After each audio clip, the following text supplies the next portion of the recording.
ఉమ్మడి వరంగల్ జిల్లాలో వేసవికి ముందే నీటి కొరత వచ్చింది. సాగు తాగునీటి కటకటతో ప్రజలు రైతులు అవస్థలు పడుతున్నారు. నీటి ఎద్దడితో ఇక్కట్లు పడుతున్నారు. జయశంకర్ భూపాలపల్లి, మహబూబాబాద్, జనగామ జిల్లాల్లో పరిస్థితి దయనీయంగా మారింది. పంటలకు నీరు లేకపోవడంతో పశువులను కూడా వదిలేశారు.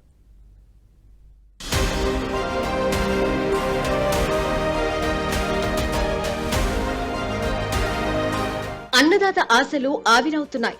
ఎన్నో ఆశలతో సాగు చేసిన యాసంగి పంటలు చివరి తడి అందక ఎండుతున్నాయి. కళ్ళెదుటే తమ ఆశల సాగు ధ్వంసమవుతుండడాన్ని చూస్తున్న అన్నదాత ఆవేదన వ్యక్తం చేస్తున్నాడు. సాగునీరిచ్చి పంటలను కాపాడాలని ఆ కర్షకుల కాళ్లు ఆందోళనల బాట పడుతున్నాయి. తమను ఆదుకునేవారే లేరా అంటూ ఆ గొంతులు నినదిస్తున్నాయి. చెరువులు, కుంటలు, వాగులు, బోర్లలో నీళ్లు అడుగంటుతుండగా ఉమ్మడి వరంగల్ జిల్లా రైతులకు వరప్రదాయినిగా భావించే దేవాదుల ఎస్ఆర్ఎస్పీ కాల్వల నుంచి ఆశించిన స్థాయిలో నీరందక ఆయకట్టు భూములు బీటలు వారుతున్నాయి.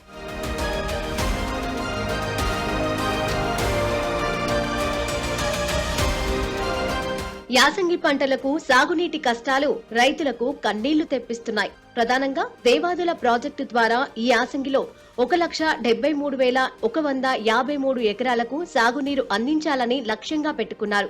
అయితే ఇప్పటి వరకు దేవాదుల ద్వారా 4.965 టీఎంసీల నీటినే ఎత్తిపోశారు. 1 టీఎంసీ 10,000 ఎకరాలకు సాగునీరు అందించినా ఇప్పటి వరకు కేవలం 50,000 టీఎంసీలకే దేవాదుల గోదావరి నీళ్లు అందాయి. ఇంకా 1,23,000 ఎకరాలకు నీళ్లు ఎలా అందించాలో తెలియక అన్నదాతలు ఆందోళనలో ఉన్నారు. ప్రధానంగా దేవాదుల నీటిపైనే కోటి ఆశలతో జనగామ జిల్లాలో రైతులు వరి సాగు చేశారు. దేవాదుల నీళ్లు ఆశించిన స్థాయిలో రైతులకు అందకపోవడంతో స్టేషన్ గన్పూర్, లింగాల గన్పూర్, కొడకండ్ల, జనగామ, పాలకుర్తి తదితర మండలాలలో వందలాది ఎకరాల్లో పంటలు ఎండిపోతున్నాయి.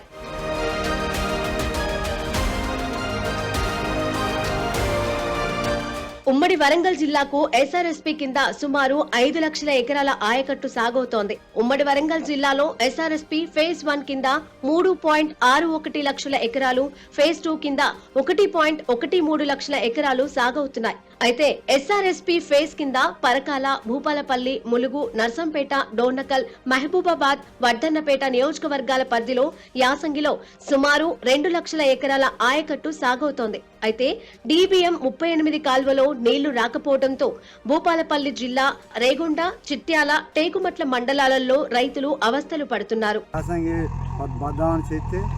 యాసంగి కూడా ఇప్పుడు నీళ్ళు లేకుండా చెక్ డ్యాములు దిగిపోయి అవి కడతారని ఆశతోటి మేము పొలాలు చేసినాము. అవి కట్టలేదు, నీళ్లు పోయినాయి. ఇప్పుడు బుక్కడు నీళ్ళు లాక్కుంటా జేసీబీలు తీసుకొచ్చి నీళ్ళు తోడించుకుంటూ పండించుకుంటున్నాం. నీళ్ళ ప్రాబ్లం ఎక్కువ ఉంది. వచ్చేది వస్తలేవు నీళ్లు, బావులు తక్కువ వెళ్తున్నాయి, ఎండిపోతున్నాయి. 1 ఎకరన్నర పొలం, 3 ఎకరాల మక్క మొత్తం ఎండిపోతుంది. దానికి నీరు 2-3 సార్లు వచ్చినాయి కానీ ఇక్కడ ఆయన తత్తలేవు, నీళ్లు ఉన్నాయి, ఎండిపోతున్నాయి. ఎడ్లు మేస్తున్నాయి. నీళ్లు కావాలంటే వస్తానని అంటాను, వస్తలేవు. నీళ్లు వస్తే పోయినసారి వచ్చినాయి, 2 సార్లు వచ్చినాయి పోయినసారి కూడా.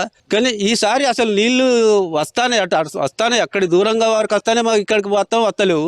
పూర్తిగా తీసుకుంటే వేలు ఒకసారి, కానీ అటు నీళ్ళు ఏం లేవు. ఇక్కడ పంటలు పుట్టకు వచ్చినాయి, పొలాలు ఇటు మొక్కజొన్న చేనులు ఉన్నాయి. కొందరు మోటార్లు పెట్టుకుంటారు, కొందరు ఆశకు వేసుకున్నారు చాలా మంది తోటలు, కానీ నీళ్ళు అయితే లేవు. అధికారులకు దండం పెట్టి చెప్తానా, ఒకసారి మాకు చూడాలి, వచ్చి మీరు చూసి తిరిగి చూసుకుంటుండి మరి నీళ్ళు వస్తానే అని చెప్తాను. మేము ఇక్కడ అంటే నీళ్ళు వస్తానే అంటారు. మేము పోతే నీళ్ళు ఒక్కడ దూరంగా ఉన్నాయి, కానీ ఇక్కడికి అయితే లేవు. పండగ మేము మందు డబ్బాలే సరైనవనుకుంటూ మా బాధలు మేము వెళ్ళబుచ్చుకుంటున్నాం. బాయిలలో కూడా నీళ్ళు లేవు. అటు ములుగు సైడ్ మొత్తం ఆ గ్రామాలకు అటు ములుగు నుంచి అటే పోతున్నాయి నీళ్లు. ఈ పక్కకు నీళ్లు రానియకపోవడము మాకు ఇబ్బందిగా ఉన్నది.